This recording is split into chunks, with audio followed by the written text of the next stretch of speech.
It's a 1,300-mile, 2-month-long odyssey, kayaking around the always beautiful and sometimes treacherous Lake Superior. Ashland, Wisconsin residents Alissa Weitz and Brian Castillo are promoting the protection of Lake Superior, the world's largest freshwater lake. We use this journey to bridge to a greater audience and increase awareness about Lake Superior, water rights, invasive species, and just like get a little more conscientious about the environment. And we thought using outlets such as like the internet, using a weblog would be a great way to do that. So combine kayaking and a little bit of education along the way. Lake Superior for me, it just holds this definitely special place in my heart. Whenever I am away from the lake, I can definitely feel that absence, and so I've tried to escape and go to other places of the country, but I always feel this pull back. The 20-somethings departed Bayfield, Wisconsin, July 1st, and hope to complete their journey by September. They want everyone to share their love for Lake Superior. A fact of the lake is that it is the largest freshwater lake in the world and does hold 10% of the world's freshwater. And so we just want to preserve that, and we want to make sure that it's there for future generations. Water is a huge part of our lives and our basic needs. Along with the conservation aspect is just people can appreciate the recreation that Lake Superior has to offer. It's not just another lake. It's a big force of nature, inland sea as it were, and creates its own weather at times, and just have that respect and appreciation.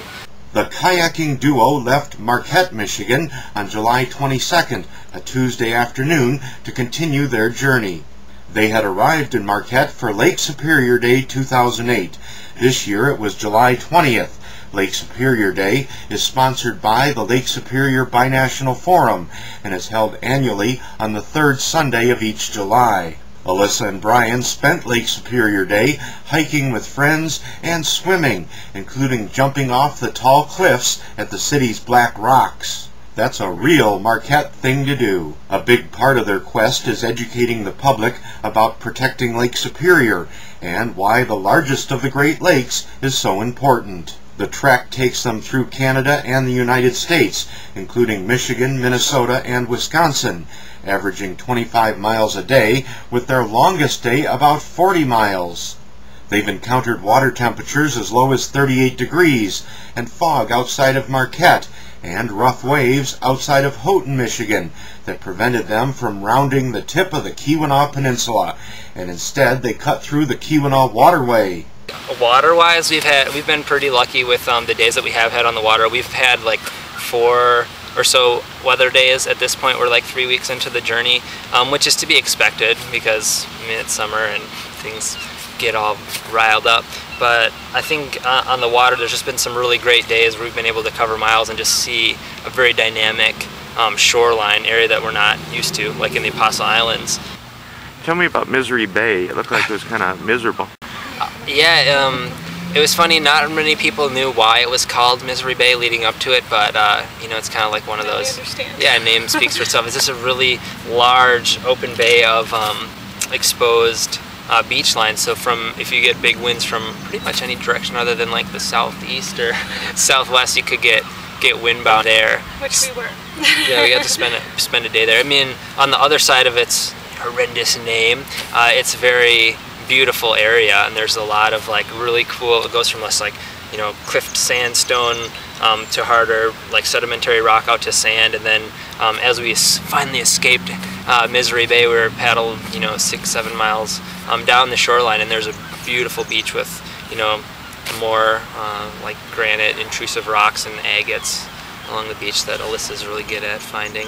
Hasn't been picking up a lot, so our boats are staying pretty similar with the weight. And you also ran into fog there. Yeah, when we shortly after we left Misery Bay, after we got through Agate Beach, we did some fog rolled in. It wasn't as thick as when we're making our way into Marquette, but that was like one of those things where we go hug the shoreline. We don't really make big crossings of bays just because you got a little bit less room for error making those type of things. So really great paddling experiences, especially here in the UP, and then just the hospitality and generosity of a lot of the people around there, which I grew up in a city. Sometimes that was present, sometimes not so much. Like people kind of just like get in the zone, and it's just like I have to like do things for me, keep myself entertained and sustained, and like on our journey it's been like, you know, people reaching out. And tell me about those beautiful rocks I did see. It looked like you said it was an underwater shot of agates or something. Between Little Presque Isle and Presque Isle Point, it was just like this really colorful rocks, like very varied kinds of, you know, intrusive stuff. Some things with like real strong mineral bands in there, and it was just it was like the only color we'd seen in the past, you know, few days. So it's just like, oh, stick the camera underwater and shoot it. We have a digital waterproof camera. Thanks to Downwind Sports in Marquette, Brian picked up a new kayak because of problems with the one he used during the first part of the trek. Mr. Sam Crowley and Jeff Dasser, I believe, from Downwind Sports. Sam is longtime paddler. He paddled around Ireland last summer in 2007. And he knows what it's like being out on big expeditions, and like the things that go wrong and the ailments that your boats can occur. So he's just like, I know what you're going through. Here's some resources, you know. And his friend Nancy, and I think they're Sea Kayak Specialists is their business. That just like gave us full reign of, you know, a little shop to work in and supplies to use and take. And then Jeff just been really going on a whim to help me out. I've had some boat problems to make sure I had a solid vessel to use to continue the journey around the lake. Weitz is a native of Dubuque, Iowa, and Castillo is a native of Madison, Wisconsin. Alissa is 26 years old and Brian is 23 years old.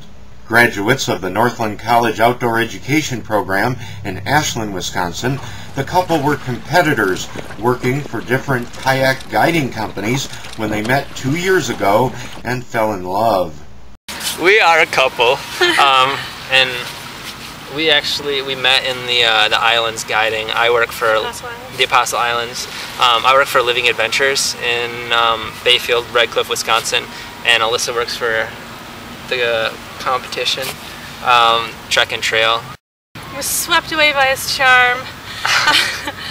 They've dubbed their journey a session on Superior, and they're documenting their trip on a blog. For more information on their journey, check out sessiononsuperior.blogspot.com. What's the worst thing that has happened so far?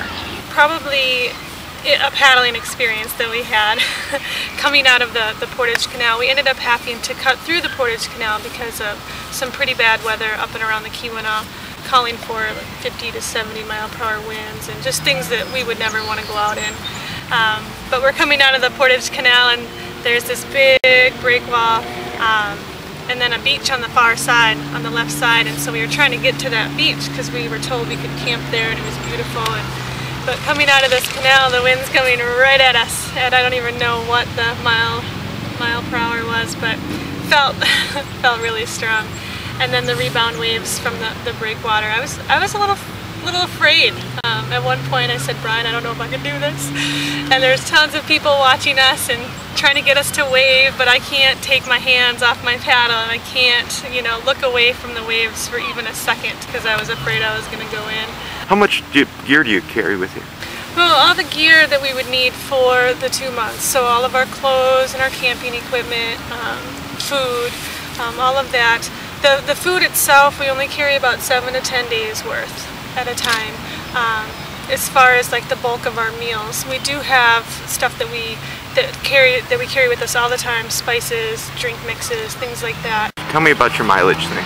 Our mileage seems to be like one of those graphs that goes like up, down, up, huge flat line down. It depends on the weather. We've had big days that have been up to like 40 miles, and then we've had smaller days that have been like 11 miles, and 3 of those were like back from where we came from. Please check out their blog and our other videos about Brian and Alissa. This video was made in cooperation with the Cedar Tree Institute, the Earthkeeper Initiative, the Earth Healing Initiative, and the Turtle Island Project. all northern Michigan-based nonprofits seeking to protect Lake Superior. And a special thanks to the Lake Superior Binational Forum for helping make this video possible. I'm Greg Peterson for Earthkeeper, Earth Healing, and Turtle Island TV.